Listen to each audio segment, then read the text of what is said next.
Barua ya kwanza kwa Wakorintho. Sura ya kwanza.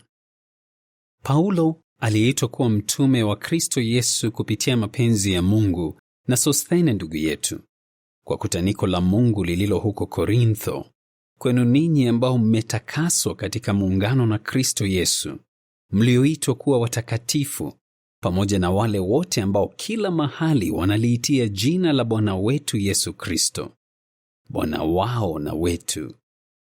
Na muwe na fadhili zisizostahiliwa na amani kutoka kwa Mungu Baba yetu na Bwana Yesu Kristo. Siku zote ninamshukuru Mungu wangu kwa ajili yenu, kwa sababu ya fadhili zisizostahiliwa za Mungu mlizopewa katika Kristo Yesu.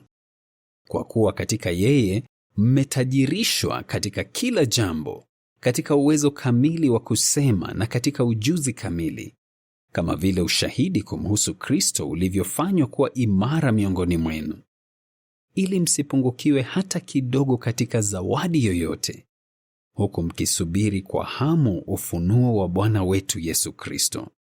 Yeye pia atawafanya ninyi muwe imara mpaka mwisho, ili msiwe na shtaka lolote katika siku ya Bwana wetu Yesu Kristo. Mungu ni mwaminifu, aliyewaita muwe na ushirika pamoja na mwana wake Yesu Kristo Bwana wetu.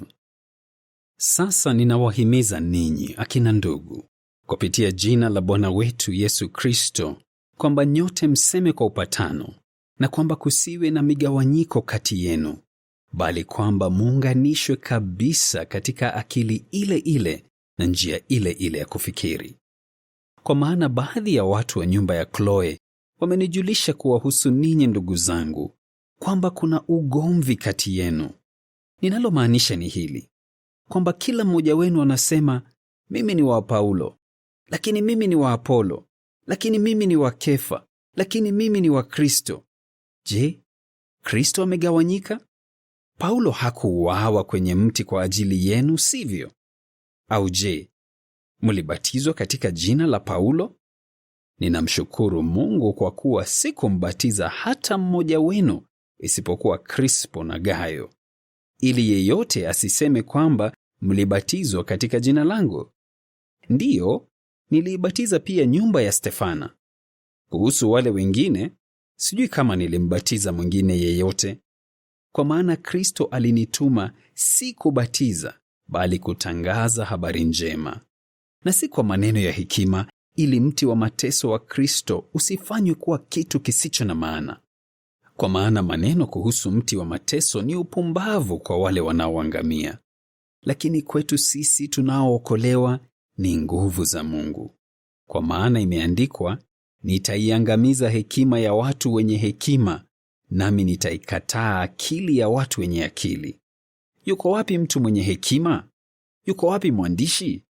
Yuko wapi anayebishania maneno katika mfumo huu wa mambo? Je, Mungu hakuifanya hekima ya ulimwengu iwe upumbavu? Kwa kuwa katika hekima ya Mungu, ulimwengu haukumjua Mungu kupitia hekima yake.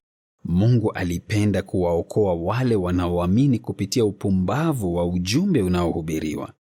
Kwa maana Wayahudi wanaomba ishara, na Wagiriki wanatafuta hekima. Lakini sisi tunamhubiri Kristo aliyeuawa kwenye mti. Kwa Wayahudi ni sababu ya kujikwaa, lakini kwa mataifa ni upumbavu. Hata hivyo, kwa wale walioitwa, Wayahudi na Wagiriki, Kristo ni nguvu za Mungu na hekima ya Mungu. Kwa sababu kitu kipumbavu cha Mungu ni chenye hekima kuliko wanadamu, na kitu dhaifu cha Mungu ni chenye nguvu kuliko wanadamu. Kwa maana akina ndugu, mnaona mwito wake kwenu, kwamba si wengi wenye hekima kwa njia ya kimwili, si wengi wenye nguvu, si wengi wa kutoka familia mashuhuri, bali Mungu alivichagua vitu vipumbavu vya ulimwengu ili awaaibishe watu wenye hekima, na Mungu alivichagua vitu dhaifu vya ulimwengu ili aviaibishe vitu vyenye nguvu, na Mungu alivichagua vitu vinyonge vya ulimwengu na vitu vinavyodharauliwa, vitu ambavyo si kitu, ili kuvifanya vitu ambavyo ni kitu visiwe kitu, ili mtu yeyote asijisifu machoni pa Mungu.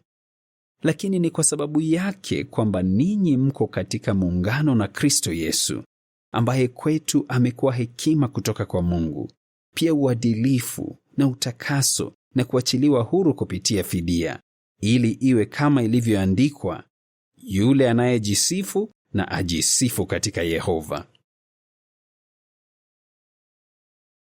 Sura ya 2. Kwa hiyo nilipokuja kwenu akina ndugu, sikuja na maneno mengi au hekima nikiwatangazia siri takatifu ya Mungu, kwa maana niliamua kutojua kitu chochote kati yenu isipokuwa Yesu Kristo, naye akiwa ameuawa kwenye mti. Nami nilikuja kwenu nikiwa dhaifu, mwenye woga na nikitetemeka sana. Na katika maneno yangu na mambo niliyohubiri, sikutumia maneno ya kushawishi yenye hekima, bali uonyesho wa Roho na nguvu, ili imani yenu iwe si katika hekima ya wanadamu, bali katika nguvu za Mungu. Basi tunazungumza kuhusu hekima kati ya wale ambao ni wakomavu, lakini si hekima ya mfumo huu wa mambo, wala ile ya watawala wa mfumo huu wa mambo ambao watapitilia mbali, bali tunazungumza kuhusu hekima ya Mungu katika siri takatifu, hekima iliyofichwa, ambayo Mungu aliiagiza awali kabla ya mifumo ya mambo kwa ajili ya utukufu wetu. Hakuna mtawala hata mmoja wa mfumo huu wa mambo aliyeijua hekima hii, kwa maana kama wangejua, hawangemuua Bwana mwenye utukufu. Lakini kama ilivyoandikwa, jicho halijaona na sikio halijasikia, wala hayajawaziwa katika moyo wa mwanadamu mambo ambayo Mungu amewatayarishia wale wanaompenda. Kwa maana Mungu ameyafunua kwetu kupitia Roho yake, kwa maana Roho huchunguza ndani ya mambo yote, hata mambo mazito ya Mungu. Kwa maana ni nani kati ya wanadamu anayejua mambo ya mwanadamu, isipokuwa roho ya mwanadamu iliyo ndani yake? Vivyo hivyo, hakuna ambaye ameyajua mambo ya Mungu isipokuwa Roho ya Mungu. Basi sisi hatukupokea roho ya ulimwengu, bali tulipokea Roho inayotoka kwa Mungu, ili tuyajue mambo ambayo Mungu ametupatia kwa fadhili.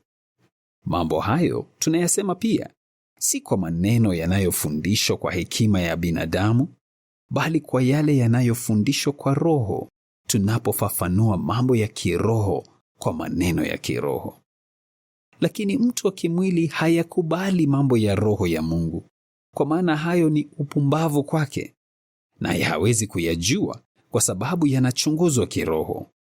Hata hivyo, mtu wa kiroho huchunguza mambo yote, lakini yeye mwenyewe hachunguzwi na mwanadamu yeyote. Kwa maana ni nani ameijua akili ya Yehova ndipo amfundishe? Lakini sisi tunayo akili ya Kristo. Sura ya 3. Basi akina ndugu, mimi sikuweza kuzungumza nanyi kama watu wa kiroho, bali kama watu wa kimwili, kama watoto katika Kristo. Niliwalisha maziwa, si chakula kigumu, kwa maana mlikuwa bado hamna nguvu za kutosha.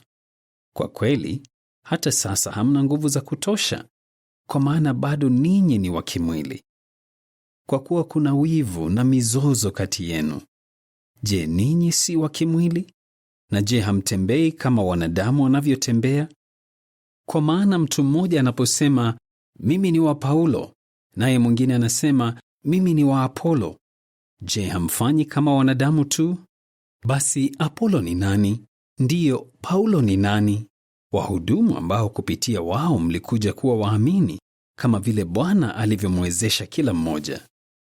Mimi nilipanda, Apolo akatia maji, lakini Mungu akaendelea kuikuza, hivi kwamba anayepanda si kitu, wala anayetia maji, bali Mungu anayeikuza.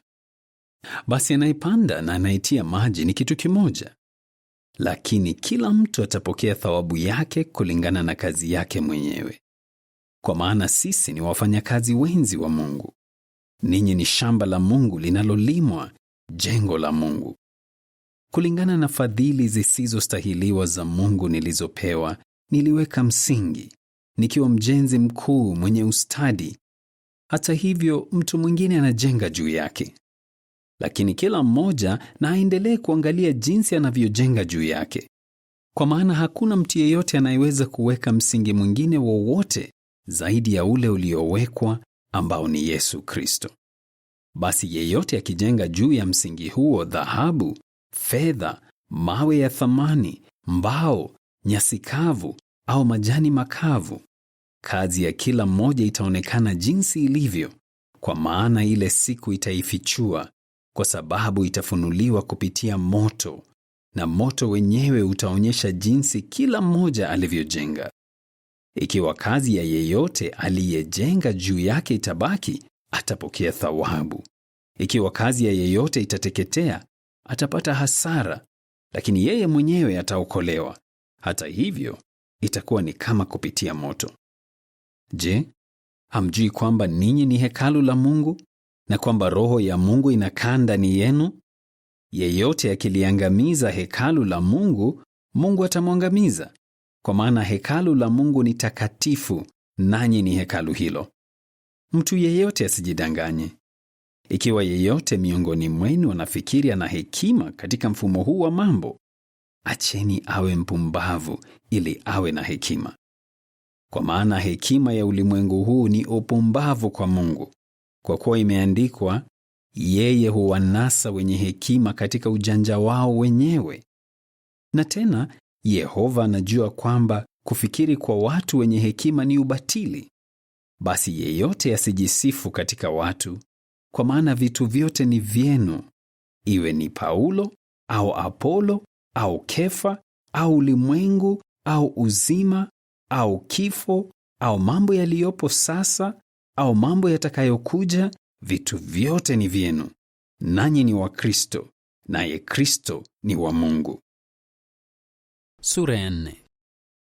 Mtu anapaswa kutuona kuwa wahudumu wa Kristo na usimamizi wa siri takatifu za Mungu.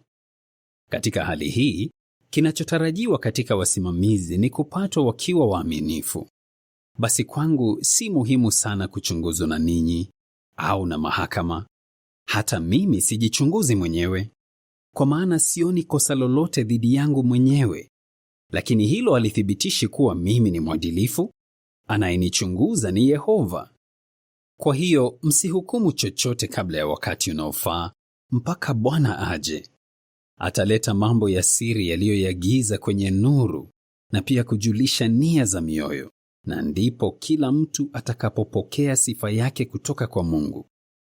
Basi akina ndugu, mambo haya nimeyatumia kujihusu mimi mwenyewe na Apolo kwa faida yenu, ili kupitia sisi mjifunze kanuni hii: msipite mambo yaliyoandikwa, ili msiwe na kiburi na kumpendelea mtu mmoja kuliko mwingine. Kwa maana ni nani anayekufanya wewe kuwa tofauti na mwingine? Kwa kweli, una nini ambacho hukupokea? Basi ikiwa kwa kweli ulikipokea, kwa nini unajisifu kana kwamba hukukipokea? Je, tayari mmetosheka? Je, tayari ninyi ni matajiri? Je, mmeanza kutawala mkiwa wafalme bila sisi? Ninatamani sana kwamba muwe mmeanza kutawala mkiwa wafalme, ili sisi pia tutawale pamoja nanyi tukiwa wafalme. Kwa maana ninaona kwamba Mungu ametuweka sisi mitume mwisho katika uonyesho wa hadharani kama watu waliohukumiwa kifo, kwa sababu tumekuwa tamasha kwa ulimwengu na kwa malaika na kwa wanadamu. Sisi ni wapumbavu kwa sababu ya Kristo, lakini ninyi ni wenye busara katika Kristo. Sisi ni dhaifu, lakini ninyi ni wenye nguvu. Ninyi mnaheshimika, lakini sisi hatuheshimiki. Mpaka saa hii tunaendelea kuwa na njaa na kiu na kukosa mavazi ya kutosha na kupigwa na kuwa bila makao na kufanya kazi ya taabu, tukifanya kazi kwa mikono yetu wenyewe. Tunapotukanwa tunabariki, tunapoteswa tunavumilia kwa subira, tunapochongewa tunajibu kwa upole. Tumekuwa kama takataka ya ulimwengu, uchafu wa vitu vyote mpaka sasa. Ninaandika mambo haya si ili niwaaibishe, bali niwaonye kama watoto wangu wapendwa. Kwa maana ingawa huenda mkawa na walezi 10,000 katika Kristo, hakika hamna baba wengi, kwa maana katika Kristo Yesu mimi nimekuwa baba yenu kupitia habari njema. Kwa hiyo ninawasihi, iweni waigaji wangu. Ndiyo sababu ninamtuma Timotheo kwenu, kwa kuwa yeye ni mtoto wangu mpendwa na mwaminifu katika Bwana. Atawakumbusha njia zangu kuhusiana na Kristo Yesu, kama vile ninavyofundisha kila mahali katika kila kutaniko. Wengine wamekuwa na kiburi wakidhani kwamba siji kwenu, lakini nitakuja kwenu hivi karibuni, Yehova akipenda, nami nitajua si maneno ya wale walio na kiburi, bali nguvu zao. Kwa maana ufalme wa Mungu si maneno tu, bali ni nguvu. Mngependa nini? Je, nije kwenu nikiwa na fimbo, au kwa upendo na upole wa Roho? Sura ya 5. Kwa kweli kuna habari kwamba kuna uasherati miongoni mwenu, tena uasherati ambao haujatokea hata miongoni mwa mataifa, mwanamume kuishi na mke wa baba yake. Na je, ninyi mnajivunia jambo hilo? Je, hampaswi kuomboleza ili mtu aliyefanya kitendo hicho aondolewe miongoni mwenu? Ingawa sipo katika mwili, nipo katika roho. Tayari nimemhukumu mtu huyo ambaye amefanya tendo hilo, kana kwamba nipo pamoja nanyi. Mnapokusanyika pamoja katika jina la Bwana wetu Yesu, na kujua kwamba nipo nanyi katika roho pamoja na nguvu za Bwana wetu Yesu, lazima mumkabidhi mtu wa namna hiyo kwa Shetani kwa ajili ya kuangamizwa kwa mwili, ili roho iokolewe katika siku ya Bwana. Kujisifu kwenu hakufai. Je, hamjui kwamba chachu kidogo huchachisha donge lote? Ondoeni chachu ya zamani ili muwe donge jipya, kwa kuwa ninyi hamna chachu. Kwa maana kwa kweli Kristo mwana-kondoo wetu wa Pasaka ametolewa dhabihu. Basi na tufanye sherehe, si kwa chachu ya zamani, wala kwa chachu ya ubaya na uovu, bali kwa mikate isiyo na chachu ya unyoofu na kweli. Katika barua yangu niliwaandikia muache kushirikiana na waasherati.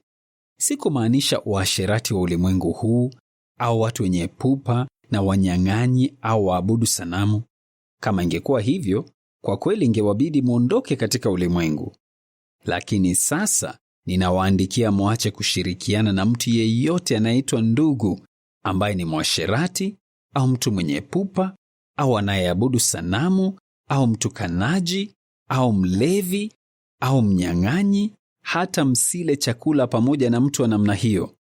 Kwa maana inanihusu nini kuwahukumu wale walio nje? Je, ninyi hamwahukumu wale walio ndani, huku Mungu akiwahukumu wale walio nje? Mwondoeni mtu mwovu miongoni mwenu. Sura ya 6. Je, kuna yeyote kati yenu aliye na ugomvi na mwenzake atakayethubutu kwenda mahakamani mbele ya watu wasio waadilifu na si mbele ya watakatifu? Au je, hamjui kwamba watakatifu watauhukumu ulimwengu? Na ikiwa ninyi mtauhukumu ulimwengu, je, hamna uwezo wa kuamua mambo madogo sana? Je, hamjui kwamba tutawahukumu malaika? Basi kwa nini isiwe mambo ya maisha haya? Basi ikiwa mna mambo ya maisha haya yanayohitaji kuamuliwa, je, mnawaweka watu wanaodharauliwa na kutaniko kuwa waamuzi? Ninasema ili kuwatia ninyi aibu. Je, hakuna hata mtu mmoja mwenye hekima miongoni mwenu anayeweza kuhukumu kati ya ndugu zake? Badala yake ndugu anaenda mahakamani kumshtaki ndugu, na tena mbele ya wasio waamini. Kwa kweli, tayari mmeshindwa mnapokuwa na mashtaka ya kisheria wenyewe kwa wenyewe. Je, si afadhali mkubali kukosewa? Je, si afadhali mkubali kupunjwa? Badala yake mnawakosea na kuwapunja tena ndugu zenu. Au je, hamjui kwamba watu wasio waadilifu hawataurithi ufalme wa Mungu? Msipotoshwe. Waasherati, waabudu sanamu, wazinzi, wanaume wanaofanya ngono na wanaume, wezi, watu wenye pupa, walevi, watukanaji na wanyang'anyi hawataurithi ufalme wa Mungu.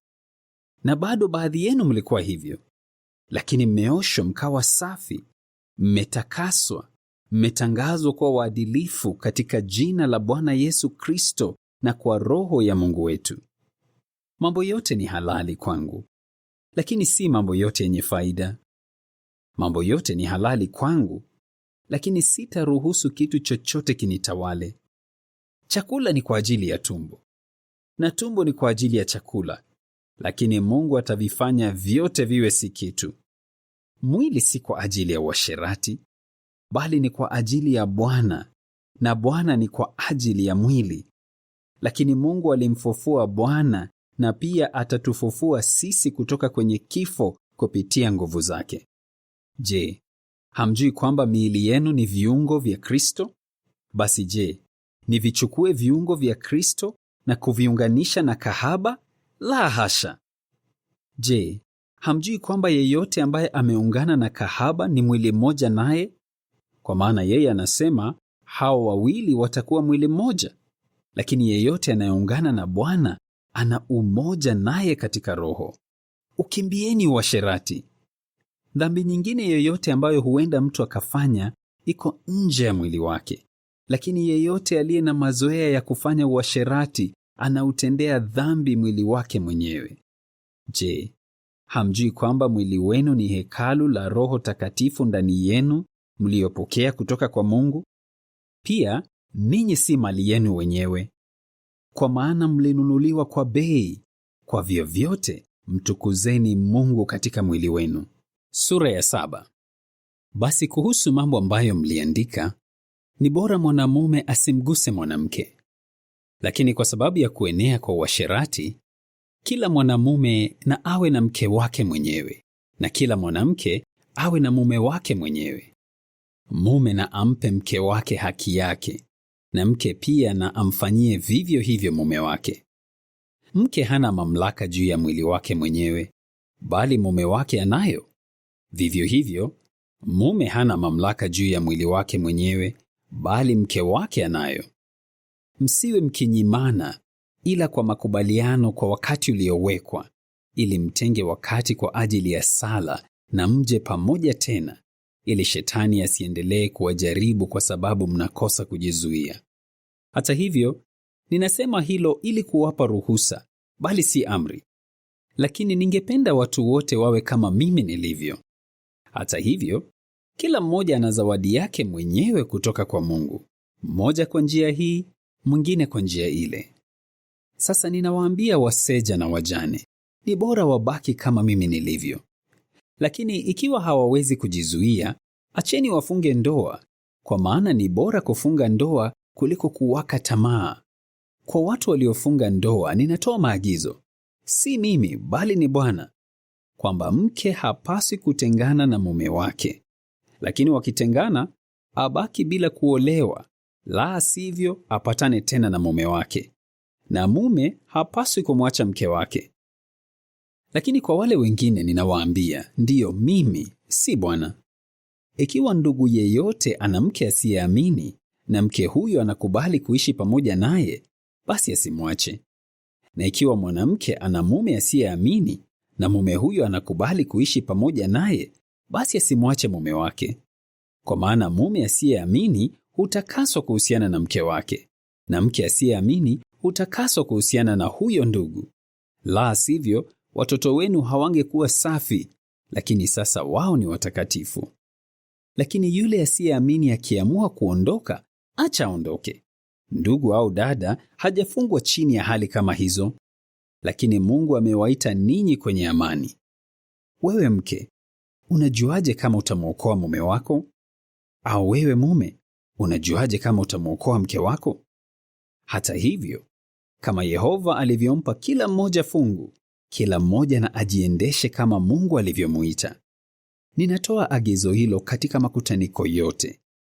Je, mtu yeyote aliitwa akiwa tayari ametahiriwa? Basi asibadili kutahiriwa kwake. Je, mtu yeyote ameitwa akiwa hajatahiriwa? Basi asitahiriwe.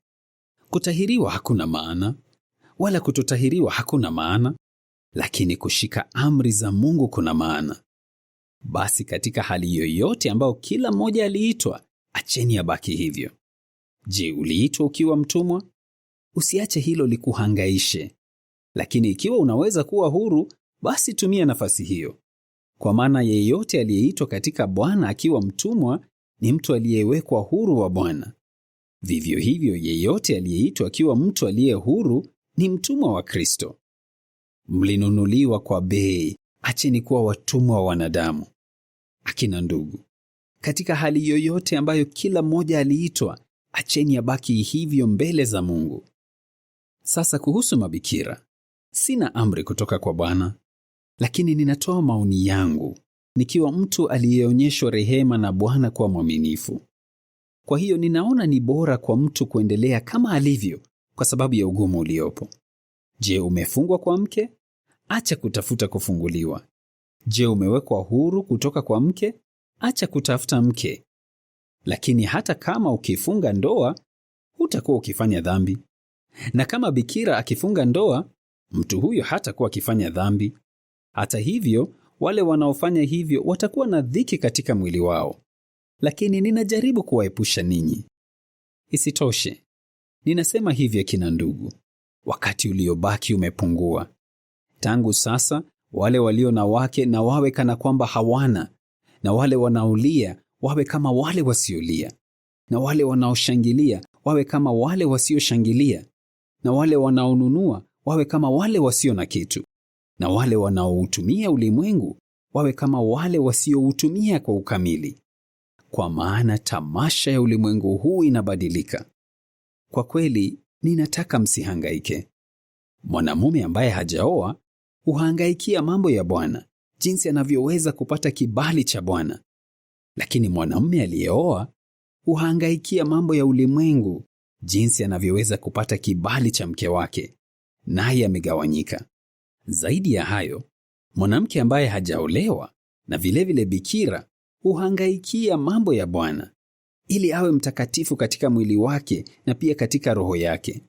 Hata hivyo, mwanamke aliyeolewa huhangaikia mambo ya ulimwengu, jinsi anavyoweza kupata kibali cha mume wake. Lakini ninasema hivyo kwa faida yenu wenyewe, si ili niwazuie, bali niwachochee kufanya jambo linalofaa na kumtumikia Bwana daima bila kukengeushwa fikira. Lakini kama yeyote akiona kwamba anajiendesha isivyofaa kwa kubaki mseja, na ikiwa amepita upeo wa ujana, basi inapaswa kuwa hivi: acheni afanye anavyotaka, hafanyi dhambi. Acheni afunge ndoa. Hata hivyo, ikiwa yeyote ametulia moyoni mwake na hana uhitaji wowote, lakini ana mamlaka juu ya nia yake mwenyewe, naye amefanya uamuzi moyoni mwake kubaki mseja, atafanya vema. Vivyo hivyo yeyote anayefunga ndoa anafanya vema, lakini yeyote asiyefunga ndoa atafanya vema zaidi. Mke amefungwa kwa muda wote ambao mume wake yuko hai, lakini mume wake akilala usingizi katika kifo, yuko huru kuolewa na yeyote anayemtaka katika Bwana tu. Lakini kwa maoni yangu, mwanamke huyo atakuwa na furaha zaidi akibaki kama alivyo, na ninafikiri mimi pia nina roho ya Mungu. Sura ya 8. Basi kuhusu chakula kilichotolewa kwa sanamu, tunajua sote tuna ujuzi. Ujuzi huleta majivuno, lakini upendo hujenga. Yeyote akifikiri anajua jambo fulani, bado hajalijua kama anavyopaswa kulijua. Lakini ikiwa yeyote anampenda Mungu, huyo anajulikana naye. Sasa kuhusu kula chakula kilichotolewa kwa sanamu, tunajua kwamba sanamu si kitu ulimwenguni, na kwamba hakuna Mungu isipokuwa mmoja. Kwa maana hata ingawa kuna wale wanaoitwa miungu, iwe ni mbinguni au duniani, kama vile kulivyo na miungu mingi na mabwana wengi, kwa kweli kwetu kuna Mungu mmoja aliye Baba, ambaye vitu vyote vimetoka kwake na sisi kwa ajili yake, na kuna Bwana mmoja Yesu Kristo, ambaye vitu vyote vimepitia kwake na sisi kupitia kwake. Hata hivyo, si watu wote walio na ujuzi huu. Lakini wengine, kwa sababu zamani waliabudu sanamu, wanakula chakula kama kitu kilichotolewa dhabihu kwa sanamu, na dhamiri yao, kwa kuwa ni dhaifu, inatiwa unajisi. Lakini chakula hakitafanya tumkaribie zaidi Mungu. Hatupotezi chochote tusipokula, wala hatuongezi chochote tunapokula. Lakini endeleeni kujihadhari kwamba haki yenu ya kuchagua isije ikawa kwa njia fulani kikwazo kwa wale walio dhaifu. Kwa maana yeyote akikuona wewe uliye na ujuzi ukila mlo katika hekalu la sanamu, je, dhamiri ya huyo aliye dhaifu haitapata ujasiri kufikia hatua ya kula chakula kilichotolewa kwa sanamu? Basi, kwa ujuzi wako, mtu ambaye ni dhaifu anaharibiwa, ndugu yako ambaye Kristo alikufa kwa ajili yake. Mnapowatendea dhambi ndugu zenu katika njia hii na kuiumiza dhamiri yao dhaifu, mnamtendea dhambi Kristo. Kwa sababu hiyo, ikiwa chakula kinamkwaza ndugu yangu, mimi sitakula nyama tena kamwe, ili nisije nikamkwaza ndugu yangu. Sura ya 9. Je, mimi siko huru? Je, mimi si mtume? Je, mimi sijamwona Yesu Bwana wetu? Je, ninyi si kazi yangu katika Bwana? Hata kama mimi si mtume kwa wengine, hakika mimi ni mtume kwenu. Kwa maana ninyi ndio muhuri unaothibitisha utume wangu katika Bwana. Kwa wale wanaonichunguza, ninajitetea hivi: sisi tuna haki ya kula na kunywa, sivyo? Sisi tuna haki ya kuambatana na mke ambaye ni mwamini, kama wale mitume wengine na ndugu za Bwana na Kefa, sivyo? Au je, ni Barnaba na mimi pekee ambao hatuna haki ya kupata riziki bila kufanya kazi? Ni mwanajeshi gani ambaye hutumika kwa gharama yake mwenyewe? Ni nani anayepanda shamba la mizabibu naye asile matunda yake? Au ni nani anayechunga mifugo naye asinywe maziwa ya mifugo yake? Je, ninasema mambo haya kwa maoni ya kibinadamu? Au je, sheria haisemi mambo hayo pia? Kwa maana imeandikwa katika sheria ya Musa, hupasi kumfunga kinywa ng'ombe dume anapopura nafaka. Je, ng'ombe dume ndiyo Mungu anaohangaikia? Au je, kweli anasema hivyo kwa ajili yetu? Kwa hakika hilo liliandikwa kwa ajili yetu, kwa sababu mtu anayelima na mtu anayepura anapaswa kufanya hivyo akiwa na tumaini la kupata fungu. Ikiwa tumepanda vitu vya kiroho miongoni mwenu, je, ni jambo kubwa tukivuna kutoka kwenu vitu vya kimwili? Ikiwa watu wengine wana haki ya kuwadai ninyi jambo hilo, je, sisi hatuna haki hiyo hata zaidi? Hata hivyo, hatujatumia haki hii, bali tunavumilia mambo yote, ili kwa vyovyote tusiizuie habari njema kumhusu Kristo. Je, hamjui kwamba watu wanaofanya kazi takatifu hula vitu vya hekalu, na kwamba wale wanaohudumu kwa kawaida kwenye madhabahu hupata fungu lao kutoka kwenye madhabahu? Vivyo hivyo pia, Bwana aliamuru kwamba wale wanaotangaza habari njema waishi kupitia habari njema. Lakini kati ya mipango hiyo sijatumia hata mmoja. Kwa kweli sijaandika mambo haya ili nifanyiwe jambo hilo. Kwa maana ingekuwa bora kwangu kufa kuliko, hakuna mtu atakayeondoa sababu zangu za kujisifu. Sasa ikiwa ninatangaza habari njema, hiyo si sababu ya kufanya nijisifu, kwa maana nimewekewa sharti. Kwa kweli, ole wangu nisipotangaza habari njema. Nikifanya hivyo kwa kupenda, nina thawabu. Lakini hata nikifanya hivyo bila kupenda, bado nimekabidhiwa usimamizi. Basi thawabu yangu ni nini? Kwamba ninapotangaza habari njema, niitoe habari njema bila gharama, ili nisitumie vibaya mamlaka yangu katika habari njema. Kwa maana, ingawa niko huru kutoka kwa watu wote, nimejifanya kuwa mtumwa kwa wote, ili niwapate watu wengi iwezekanavyo. Kwa Wayahudi, nilikuwa kama Myahudi, ili niwapate Wayahudi. Kwa wale walio chini ya sheria, nilikuwa kama aliye chini ya sheria, ingawa mimi mwenyewe siko chini ya sheria, ili niwapate wale walio chini ya sheria. Kwa wale wasio na sheria, nilikuwa kama asiye na sheria, ingawa mimi siko bila sheria kwa Mungu, bali niko chini ya sheria kwa Kristo, ili niwapate wale wasio na sheria. Kwa walio dhaifu, nilikuwa dhaifu, ili niwapate walio dhaifu. Nimekuwa mambo yote kwa watu wa namna zote, ili kwa vyovyote niwaokoe wengine. Lakini ninafanya mambo yote kwa ajili ya habari njema, ili niishiriki pamoja na wengine. Je, hamjui kwamba wakimbiaji wote katika mbio hukimbia, lakini ni mmoja tu anayepokea tuzo? Kimbieni kwa njia itakayowawezesha kushinda tuzo. Sasa kila mtu anayeshiriki katika shindano hujizuia katika mambo yote. Bila shaka wao hushindana ili wapate taji linaloweza kuharibika, lakini sisi taji lisiloharibika. Kwa hiyo jinsi ninavyokimbia si bila kusudi.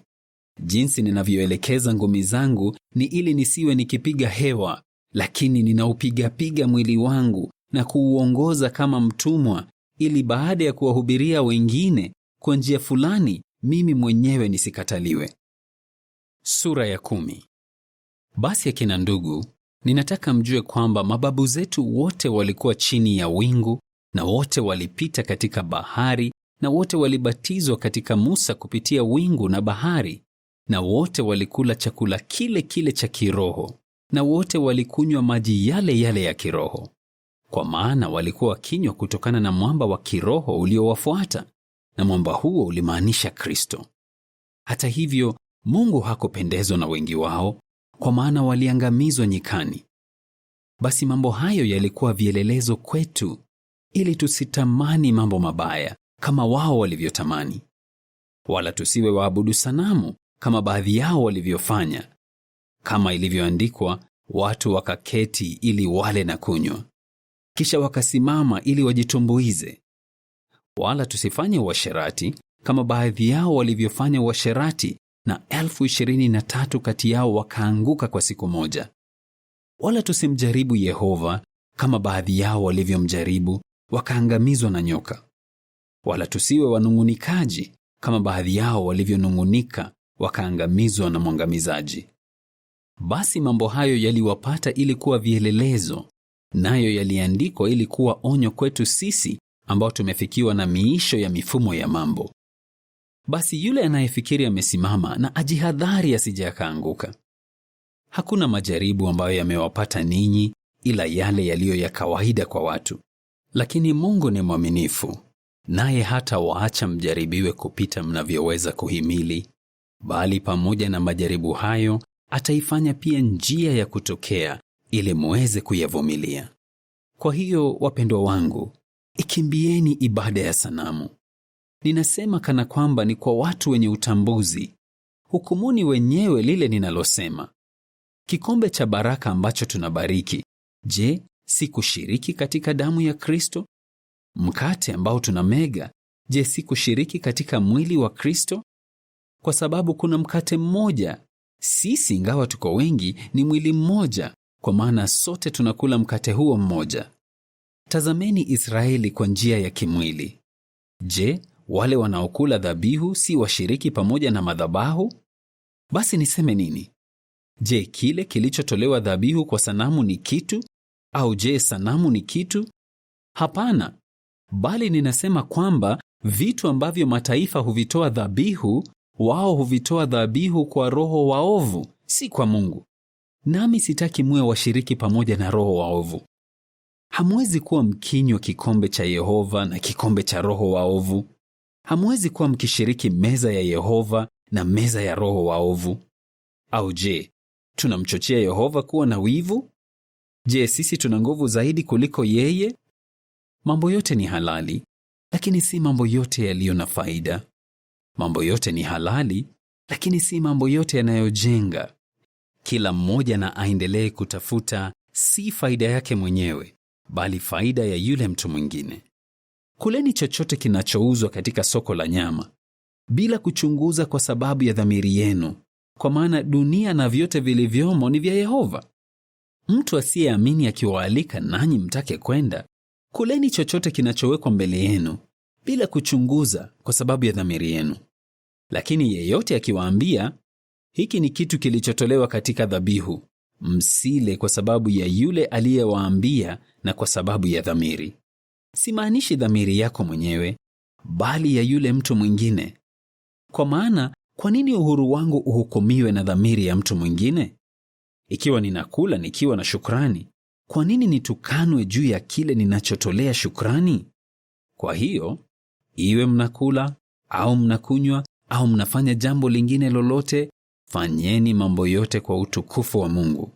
Epukeni kuwa vikwazo kwa Wayahudi na vilevile kwa Wagiriki na kwa kutaniko la Mungu, kama vile ninavyojaribu kuwapendeza watu wote katika mambo yote, bila kutafuta faida yangu mwenyewe, bali faida ya walio wengi, ili wapate kuokolewa. Sura ya 11. Iweni waigaji wangu kama vile mimi nilivyo mwigaji wa Kristo. Ninawapongeza kwa sababu katika mambo yote mnanikumbuka na mnayashika mapokeo kama vile nilivyowapa. Lakini ninataka mjue kwamba kichwa cha kila mwanamume ni Kristo, nacho kichwa cha mwanamke ni mwanamume, nacho kichwa cha Kristo ni Mungu. Kila mwanamume ambaye husali au kutoa unabii akiwa na kitu juu ya kichwa chake hukiaibisha kichwa chake. Lakini kila mwanamke anayesali au kutoa unabii bila kufunika kichwa chake anakiaibisha kichwa chake, kwa maana ni kana kwamba yeye ni mwanamke mwenye kichwa kilichonyolewa. Kwa maana ikiwa mwanamke hajifuniki, anapaswa kukatwa nywele zake. Lakini ikiwa ni aibu kwa mwanamke kukatwa nywele au kunyolewa, anapaswa ajifunike. Kwa maana mwanamume hapaswi kufunika kichwa chake, kwa kuwa yeye ni mfano na utukufu wa Mungu, lakini mwanamke ni utukufu wa mwanamume. Kwa maana mwanamume hakutoka katika mwanamke, bali mwanamke alitoka katika mwanamume. Isitoshe, mwanamume hakuumbwa kwa ajili ya mwanamke, bali mwanamke kwa ajili ya mwanamume. Ndiyo sababu mwanamke anapaswa kuwa na ishara ya mamlaka juu ya kichwa chake kwa sababu ya malaika. Tena, kuhusiana na Bwana, mwanamke hajatenganishwa na mwanamume, wala mwanamume hajatenganishwa na mwanamke. Kwa maana kama vile mwanamke alivyotoka katika mwanamume, vivyo hivyo pia mwanamume amepitia katika mwanamke, lakini vitu vyote vimetoka kwa Mungu. Hukumuni wenyewe. Je, inafaa mwanamke kusali kwa Mungu bila kufunika kichwa chake? Je, maumbile yenyewe hayawafundishi kwamba nywele ndefu ni aibu kwa mwanamume, lakini mwanamke akiwa na nywele ndefu ni utukufu kwake? Kwa maana amepewa nywele zake ziwe kitu cha kujifunika. Hata hivyo, mtu yeyote akitaka kubishania desturi nyingine, sisi hatuna nyingine, wala makutaniko ya Mungu. Lakini ninapoyatoa maagizo haya, si wapongezi ninyi, kwa sababu mnakutana pamoja si kwa ajili ya wema, bali kwa ajili ya ubaya. Kwanza kabisa, nasikia kwamba mnapokutana katika kutaniko, kuna migawanyiko kati yenu, na kwa kadiri fulani ninaamini jambo hilo. Kwa maana lazima kutakuwa na madhehebu miongoni mwenu, ili wale waliokubaliwa kati yenu waonekane. Mnapokutana mahali pamoja, kwa kweli si kwa sababu ya kula mlo wa jioni wa Bwana. Kwa maana mnapokula, kila mtu hutangulia kula mlo wake mwenyewe wa jioni, hivi kwamba mmoja ana njaa lakini mwingine amelewa. Je, hamna nyumba ambamo mnaweza kula na kunywa? Au je, mnalidharau kutaniko la Mungu na kuwaaibisha wale wasio na kitu? Niwaambie nini ninyi? Je, niwapongeze? Kuhusu hilo siwapongezi. Kwa maana nilipokea kutoka kwa Bwana kile nilichowapa ninyi pia, kwamba Bwana Yesu katika usiku ambao alisalitiwa, alichukua mkate, na baada ya kutoa shukrani, akaumega na kusema, huu unamaanisha mwili wangu ambao ni kwa ajili yenu. Endeleeni kufanya hivi kwa kunikumbuka. Akafanya vivyo hivyo na kile kikombe pia, baada ya wao kula mlo wa jioni, akisema, kikombe hiki kinamaanisha agano jipya kwa msingi wa damu yangu. Endeleeni kufanya hivi kila mara mnapokinywa kwa kunikumbuka mimi. Kwa maana kila mara mnapokula mkate huu na kunywa kikombe hiki, mnaendelea kukitangaza kifo cha Bwana mpaka atakapokuja. Kwa hiyo, yeyote anayekula mkate au kukinywa kikombe cha Bwana isivyofaa, atakuwa na hatia kuhusiana na mwili na damu ya Bwana. Kwanza, acheni mtu ajichunguze mwenyewe na kuona kama anafaa, ndipo ale mkate na anywe kikombe. Kwa maana yule anayekula na kunywa bila kuutambua mwili, anakula na kunywa hukumu dhidi yake mwenyewe. Ndiyo sababu wengi kati yenu ni dhaifu na wagonjwa, na wengi wamelala usingizi katika kifo. Lakini kama tungetambua jinsi sisi wenyewe tulivyo, hatungehukumiwa. Hata hivyo, tunapohukumiwa, Yehova anatutia nidhamu, ili tusihukumiwe pamoja na ulimwengu. Kwa hiyo ndugu zangu, mnapokutana pamoja ili kula mlo huo, mngojeane. Ikiwa yeyote ana njaa, acheni ale nyumbani, ili mnapokutana pamoja isiwe kwa ajili ya kuhukumiwa. Lakini kuhusu mambo yaliyobaki, nitayarekebisha nitakapofika. Sura ya 12. Basi kuhusu zawadi za kiroho akina ndugu, sitaki mkose kujua. Mnajua kwamba mlipokuwa watu wa mataifa, mlikuwa mkishawishiwa na kuziabudu sanamu zisizo na sauti, mkizifuata popote zilipoongoza. Sasa ningetaka mjue kwamba hakuna mtu yeyote ambaye anaposema kwa Roho ya Mungu husema Yesu amelaaniwa, na hakuna mtu anayeweza kusema Yesu ni Bwana isipokuwa kwa Roho Takatifu. Basi kuna zawadi mbalimbali, lakini kuna Roho ile ile, na kuna huduma mbalimbali, na bado kuna Bwana yule yule, na kuna utendaji mbalimbali, na bado ni Mungu yule yule anayefanya utendaji huo wote katika kila mtu. Lakini Roho hufunuliwa katika kila mmoja kwa kusudi lenye faida. Kwa maana mtu mmoja hupewa maneno ya hekima kupitia Roho, mwingine maneno ya ujuzi kulingana na Roho ile ile, mwingine imani kwa Roho ile ile, mwingine zawadi za uponyaji kwa Roho hiyo moja, naye mwingine hupewa utendaji wa matendo yenye nguvu, mwingine kutoa unabii, mwingine utambuzi wa maneno yaliyoongozwa na Roho, mwingine lugha mbalimbali, na mwingine fasiri ya lugha.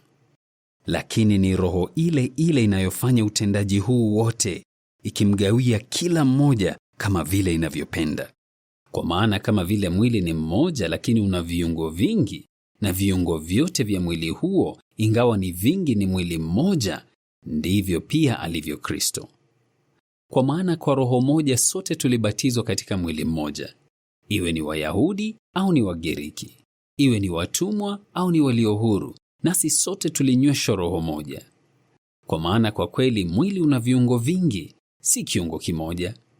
Ikiwa mguu ungesema, kwa kuwa mimi si mkono, mimi si sehemu ya mwili, hilo halifanyi usiwe sehemu ya mwili. Na ikiwa sikio lingesema, kwa kuwa mimi si jicho, mimi si sehemu ya mwili, hilo halilifanyi lisiwe sehemu ya mwili. Ikiwa mwili wote ungekuwa jicho, kusikia kungekuwa wapi? Ikiwa wote ungekuwa sikio, kunusa kungekuwa wapi? Lakini sasa Mungu amepanga kila kiungo cha mwili kama alivyopenda. Ikiwa vyote vingekuwa kiungo kimoja, mwili ungekuwa wapi? Lakini sasa viungo ni vingi, lakini mwili mmoja. Jicho haliwezi kuuambia mkono, sikuhitaji wewe, au tena kichwa hakiwezi kuiambia miguu, siwahitaji ninyi. Badala yake viungo vya mwili vinavyoonekana kuwa dhaifu zaidi ni muhimu sana. Na sehemu za mwili ambazo tunafikiri hazistahili kuheshimiwa sana, tunazipa heshima zaidi. Basi sehemu zetu ambazo hazivutii tunazitendea kwa heshima zaidi.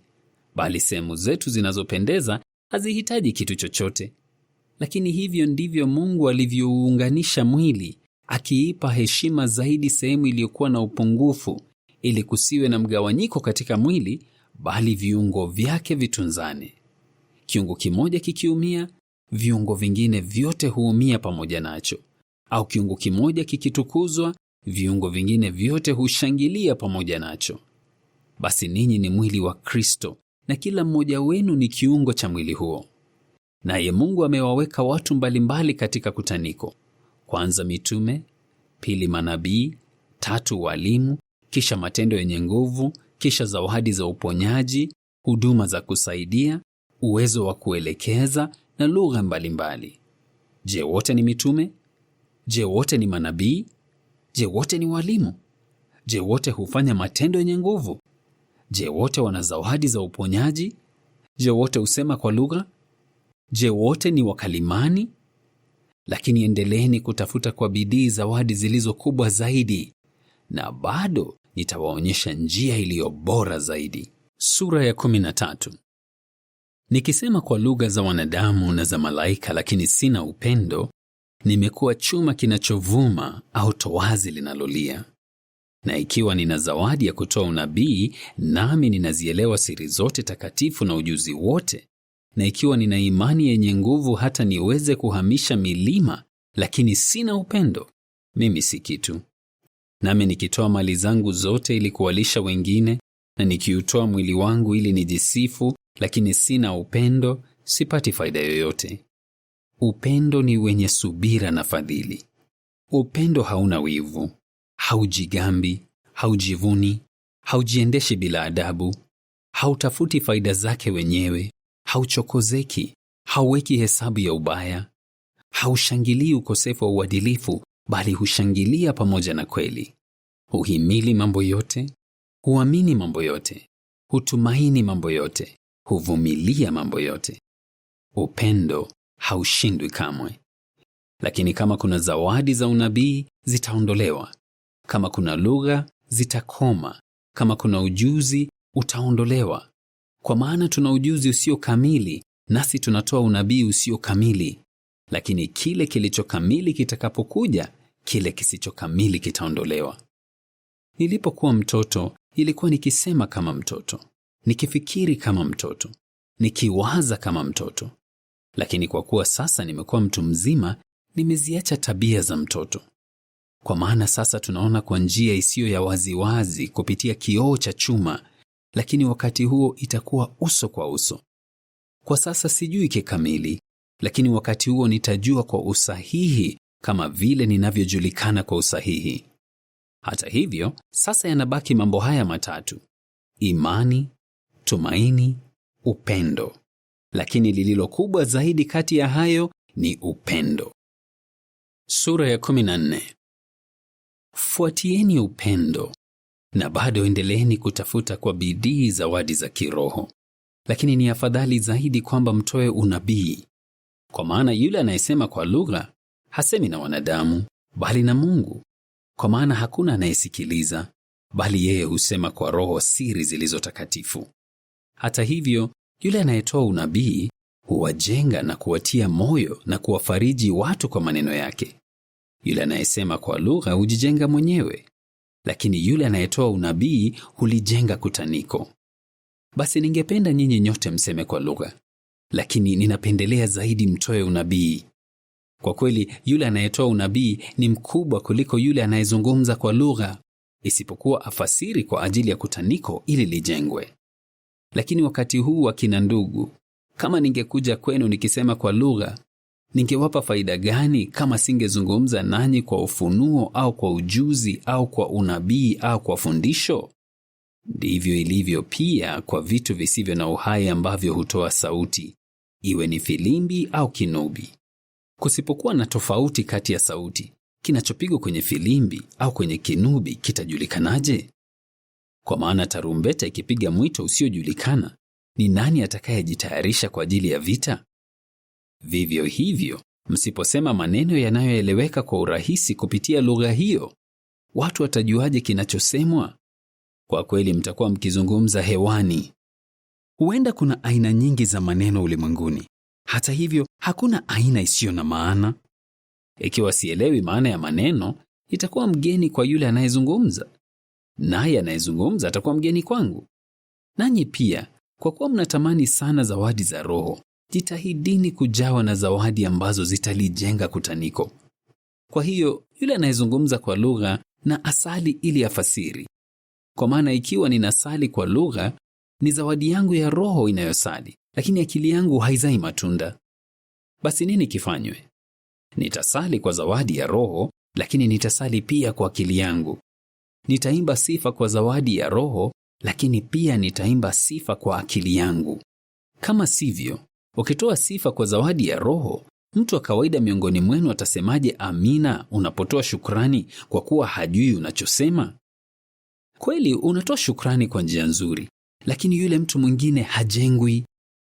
Ninamshukuru Mungu kwamba ninasema kwa lugha nyingi kuliko ninyi nyote.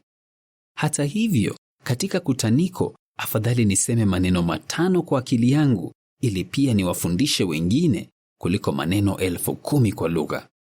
Akina ndugu, msiwe watoto wadogo katika uelewaji wenu, lakini iweni watoto wadogo kuhusiana na ubaya, nanyi muwe watu wazima katika uelewaji wenu. Katika sheria imeandikwa, Nitazungumza na watu hawa kwa lugha za watu wa kigeni na kwa midomo ya wageni, na hata wakati huo watakataa kunisikiliza, asema Yehova. Kwa hiyo lugha si ishara kwa ajili ya waamini, bali kwa wasiowaamini. Lakini unabii si kwa ajili ya wasiowaamini, bali ni kwa ajili ya waamini. Basi kutaniko lote likikusanyika mahali pamoja na wote waseme kwa lugha, nao watu wa kawaida au wasiowaamini waingie, je, hawatasema kwamba ninyi mmerukwa na akili? Lakini ikiwa nyote mnatoa unabii na mtu asiyemwamini au mtu wa kawaida aingie, atakaripiwa na kuchunguzwa na wote. Siri za moyo wake zitakuwa wazi, hivi kwamba ataanguka kifudifudi na kumwabudu Mungu, akitangaza, kwa kweli Mungu yupo kati yenu. Basi tuseme nini akina ndugu? Mnapokusanyika pamoja, mmoja ana zaburi, mwingine ana fundisho, mwingine ana ufunuo, mwingine ana lugha, na mwingine ana fasiri. Mambo yote na yatendeke kwa ajili ya kujenga. Mtu akisema kwa lugha, na wawe 2 au wasizidi 3, na wafanye hivyo kwa zamu, na lazima mtu fulani afasiri. Lakini ikiwa hakuna mkalimani, anapaswa kukaa kimya kutanikoni na kuzungumza moyoni mwake na kwa Mungu. Manabii 2 au 3 na wazungumze, na wale wengine watambue maana. Lakini ikiwa mwingine anapokea ufunuo akiwa ameketi hapo, msemaji wa kwanza anapaswa kukaa kimya. Kwa maana nyote mnaweza kutoa unabii, kila mtu kwa wakati wake, ili wote wajifunze na wote watiwe moyo. Na zawadi za roho ya manabii zinapaswa kuelekezwa na manabii. Kwa maana Mungu si Mungu wa machafuko, bali ni wa amani.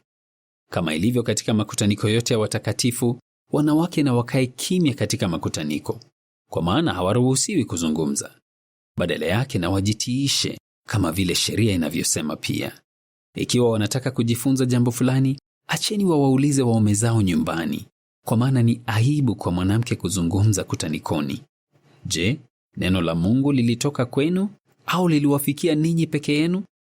Ikiwa yeyote anafikiri yeye ni nabii au amepewa zawadi ya roho, anapaswa kutambua kwamba mambo ninayowaandikia ni amri ya Bwana. Lakini yeyote akiyapuuza, yeye pia atapuuzwa. Basi ndugu zangu, endeleeni kujitahidi kutoa unabii, na bado msikataze kusema kwa lugha. Lakini mambo yote na yatendeke kwa adabu na kwa mpango. Sura ya 15.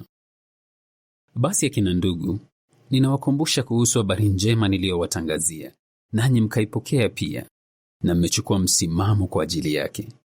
Kupitia hiyo, ninyi pia mnaokolewa ikiwa mtaishika sana habari njema niliyowatangazia. Isipokuwa iwe mlikuwa waamini bila kusudi. Kwa maana kati ya mambo ya kwanza niliyowapa ni yale niliyopokea pia, kwamba Kristo alikufa kwa ajili ya dhambi zetu kulingana na maandiko, na kwamba alizikwa, ndiyo, kwamba alifufuliwa siku ya 3 kulingana na maandiko, na kwamba alimtokea Kefa, kisha wale 12. Baadaye aliwatokea ndugu zaidi ya 500 kwa wakati mmoja, na wengi kati yao bado tuko nao, ingawa wengine wamelala usingizi katika kifo. Baadaye alimtokea Yakobo, kisha mitume wote. Lakini mwisho kabisa alinitokea mimi pia, kana kwamba kwa yule aliyezaliwa kabla ya wakati wake. Kwa maana mimi ni mdogo zaidi kati ya mitume, nami sistahili kuitwa mtume, kwa sababu nililitesa kutaniko la Mungu. Lakini kwa fadhili zisizostahiliwa za Mungu, mimi niko kama nilivyo. Na fadhili zake zisizostahiliwa kwangu hazikuwa za bure, bali nilifanya kazi zaidi yao wote. Lakini si mimi, bali ni fadhili zisizostahiliwa za Mungu zilizo pamoja nami. Iwe ni mimi au ni wao, hivi ndivyo tunavyohubiri, na hivyo ndivyo mlivyoamini. Basi ikiwa inahubiriwa kwamba Kristo amefufuliwa kutoka kwa wafu, kwa nini wengine kati yenu wanasema hakuna ufufuo wa wafu? Kwa kweli, ikiwa hakuna ufufuo wa wafu, basi Kristo hakufufuliwa. Lakini ikiwa Kristo hakufufuliwa, hakika kuhubiri kwetu ni bure, na imani yenu pia ni bure. Isitoshe, tunaonekana pia kuwa mashahidi wa uongo wa Mungu, kwa sababu tumetoa ushahidi dhidi ya Mungu kwa kusema kwamba alimfufua Kristo ambaye hakumfufua, ikiwa kwa kweli wafu hawatafufuliwa. Kwa maana ikiwa wafu hawatafufuliwa, basi Kristo hakufufuliwa. Isitoshe, ikiwa Kristo hakufufuliwa, imani yenu ni bure, nanyi mnabaki katika dhambi zenu.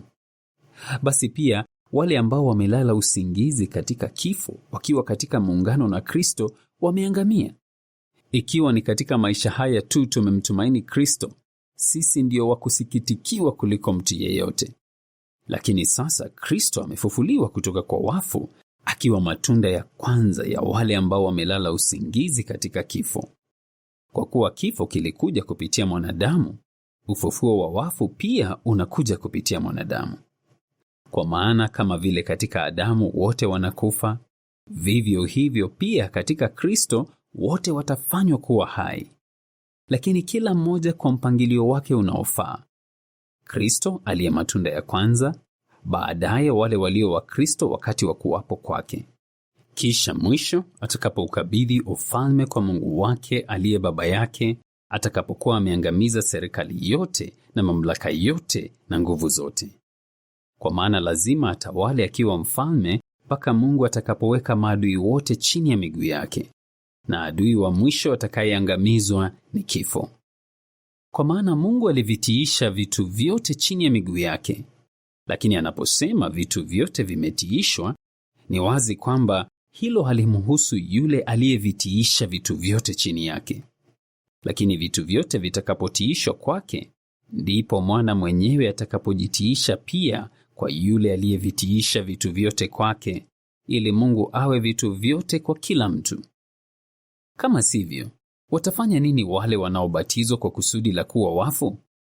Ikiwa wafu hawatafufuliwa kamwe, kwa nini basi wanabatizwa kwa kusudi la kuwa hivyo? Kwa nini sisi pia tumo hatarini kila saa? Ninakabili kifo kila siku. Hili ni hakika, kama ilivyo furaha yangu kwenu akina ndugu, nilionayo katika Kristo Yesu Bwana wetu. Ikiwa kama watu wengine nimepigana na wanyama wa mwituni huko Efeso, hilo lina faida gani kwangu?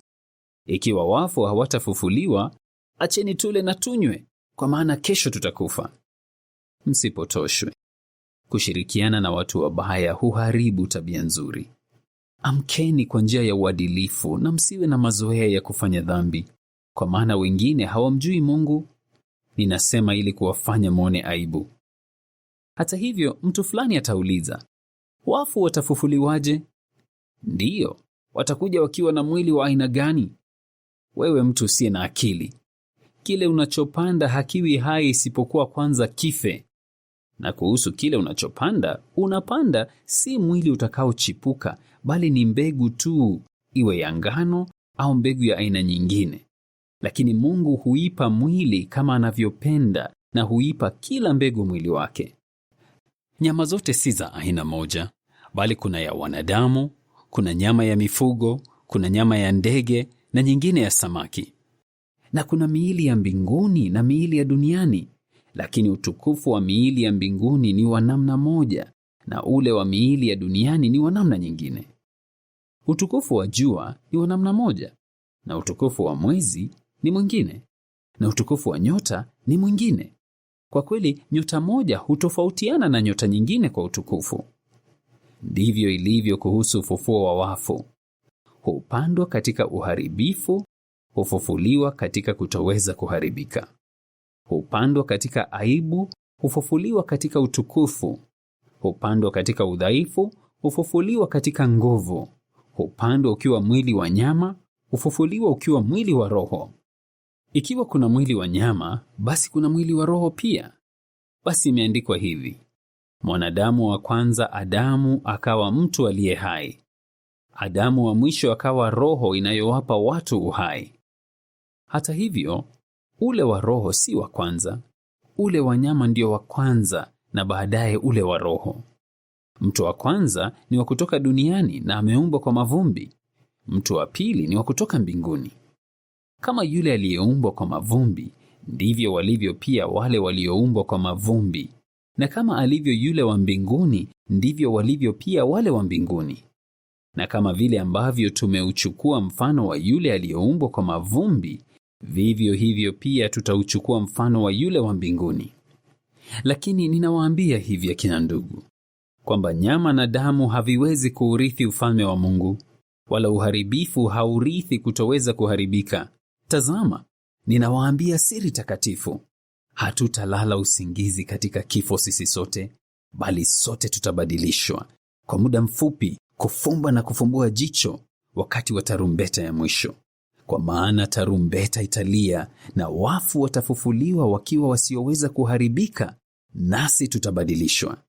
Kwa maana huu ulio wa kuharibika lazima uvae kutoweza kuharibika, na huu unaoweza kufa lazima uvae kutoweza kufa. Lakini huu unaoweza kuharibika utakapovaa kutoweza kuharibika, na huu unaoweza kufa utakapovaa kutoweza kufa, ndipo neno hili lililoandikwa litakapotimia: kifo kimemezwa milele. Kifo, uko wapi ushindi wako? Kifo, uko wapi mchomo wako? Mchomo unaotokeza kifo ni dhambi, nazo nguvu za dhambi ni sheria. Lakini tunamshukuru Mungu, kwa maana yeye hutupatia ushindi kupitia Bwana wetu Yesu Kristo. Kwa hiyo ndugu zangu wapendwa, iweni imara, thabiti, siku zote mkiwa na mengi ya kufanya katika kazi ya Bwana, mkijua kwamba kazi yenu si ya bure kuhusiana na Bwana. Sura ya 16. Basi kuhusu mchango kwa ajili ya watakatifu, fuateni mwongozo niliotoa kwa makutaniko ya Galatia. Siku ya kwanza ya kila juma, kila mmoja wenu anapaswa kuweka kando kitu fulani kulingana na uwezo wake, ili michango isikusanywe nitakapofika. Lakini nitakapofika huko, nitawatuma watu mtakaopendekeza katika barua zenu, wapeleke zawadi yenu ya fadhili Yerusalemu. Hata hivyo, ikiwa itafaa mimi niende huko pia, wataenda pamoja nami. Lakini nitakuja kwenu baada ya kupitia Makedonia, kwa maana nitapitia huko Makedonia, na labda nitakaa kwa muda, au hata nitakaa nanyi kipindi chote cha majira ya baridi, ili mnisindikize umbali fulani kule nitakapoenda. Kwa maana sitaki kuwaona ninyi sasa ninapopita, kwa kuwa natumaini kukaa pamoja nanyi muda fulani, Yehova akiruhusu. Lakini nitakaa Efeso mpaka sherehe ya Pentekoste, kwa sababu nimefunguliwa mlango mkubwa unaoongoza kwenye utendaji, lakini kuna wapinzani wengi. Sasa Timotheo akifika, hakikisheni kwamba haogopi chochote akiwa kati yenu, kwa maana anafanya kazi ya Yehova kama mimi. Kwa hiyo mtu yeyote asimdharau. Msindikizeni kwa amani ili aje kwangu, kwa maana ninamsubiri nikiwa pamoja na akina ndugu. Basi kumhusu Apolo ndugu yetu, nilimhimiza sana aje kwenu pamoja na akina ndugu. Hakukusudia kuja sasa, lakini atakuja atakapopata nafasi. Kaeni macho, simameni imara katika imani, endeleeni kuwa kama wanaume, iweni na nguvu. Mambo yote mnayofanya, yafanyeni kwa upendo. Sasa ninawahimiza akina ndugu, mnajua kwamba nyumba ya Stefana ndio matunda ya kwanza ya Akaya, na kwamba walijitoa kuwahudumia watakatifu. Endeleeni kujitiisha kwa watu wa aina hiyo na kwa wale wote wanaoshirikiana na kufanya kazi kwa bidii. Lakini ninashangilia kuwapo kwa Stefana na Fortunato na Akaiko, kwa sababu wamejazia kutokuwapo kwenu hapa, kwa maana wameiburudisha roho yangu na yenu. Kwa hiyo watambueni watu wa namna hiyo. Makutaniko ya Asia yanawatumia salamu zao. Akila na Priska pamoja na kutaniko lililo katika nyumba yao wanawasalimu kwa moyo mkunjufu katika Bwana. Ndugu wote wanawasalimu. Salimianeni kwa busu takatifu. Hii ni salamu yangu, Paulo, kwa mkono wangu mwenyewe. Ikiwa yeyote hampendi Bwana, mtu huyo na alaaniwe. Njoo, Bwana wetu, na muwe na fadhili zisizostahiliwa za Bwana Yesu. Upendo wangu na uwe pamoja nanyi nyote katika muungano na Kristo Yesu.